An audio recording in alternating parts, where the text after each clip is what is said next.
Hi, this is Dr. Xu, teaching mine ventilation for mining engineering college students. In this video, I will show you how to add a heat source to the Ventsim model.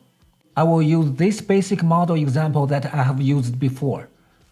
Before simulating heat in the model, there are some basic parameters that we need to set in the software. Click Settings, Settings, and Simulation, Environment. The first two parameters are surface air density for compressible or incompressible flow. If you click Settings and check compressible flow, Ventsim will run the simulation using compressible flow equations. Otherwise, it will run the simulation based on the assumption that air is incompressible. Similarly, if you want to consider the impact of natural ventilation, click Settings and check Natural Ventilation. Otherwise, leave it unchecked. Go back to the setting window. We have some other parameters such as the geothermal gradient and the underground rock parameters. Use available data and update the values as needed. Lastly are the surface parameters. It is always better to use as many on-site measured values as possible to replace these default values. Some of the important ones are surface humidity, rock temperature, dry ball, and wet ball temperature. I will leave them as the default values. Close. Click Heat Simulation here. Change here to Heat and here to Temperature Wet Ball. Now we can see the wet ball temperature in each airway. Wet ball temperature is often used as an index for measuring the comfort working temperature level. As this is a very small model, the temperature variation is not that much, with high temperatures of 22.2 and low temperatures of 19.9. Let's add some heat source. Assume there is a conveyor belt in this airway. The heat generated from the belt can be calculated, and the method is covered in another lecture. Assume the average heat dissipated from this conveyor is 500 kilowatt. Click Edit and click the airway with the conveyor belt. Click the heat icon. We will put it as a linear source heat sensible.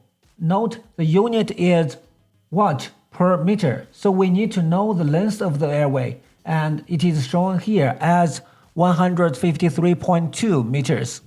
Divide 500 kilowatts by 153.2 meters, we got 3,264 watt per meter. Put it here. Apply and simulate. As you can see, the temperature here has increased to 21 and increased to 22 here. In a second situation, if we have a truck constantly moving back and forth in this airway, the truck do not stay at one point, so we will need to calculate the heat generated from the truck and apply the heat as a linear source heat sensible. The method of calculating heat generated from diesel equipment is covered in another video. Assume the truck generate average heat is 200 kilowatt. Click Edit Airways, click here, and this airway is 230.2 meters. Divide 200 kilowatt by 230.2 meters, we get 869 watt per meter. Put it here. Apply and simulate. We can see the new temperatures.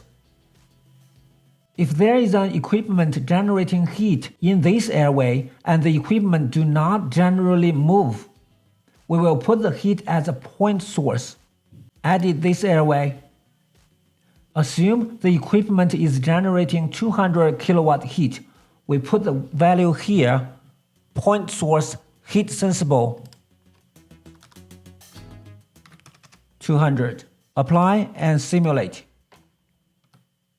We have got the new temperature distributions. You can also add a heat source based on the rate of fuel consumption here. For details on how to simulate heat, you can always go to Help and open the user guide menu and search for the heat section.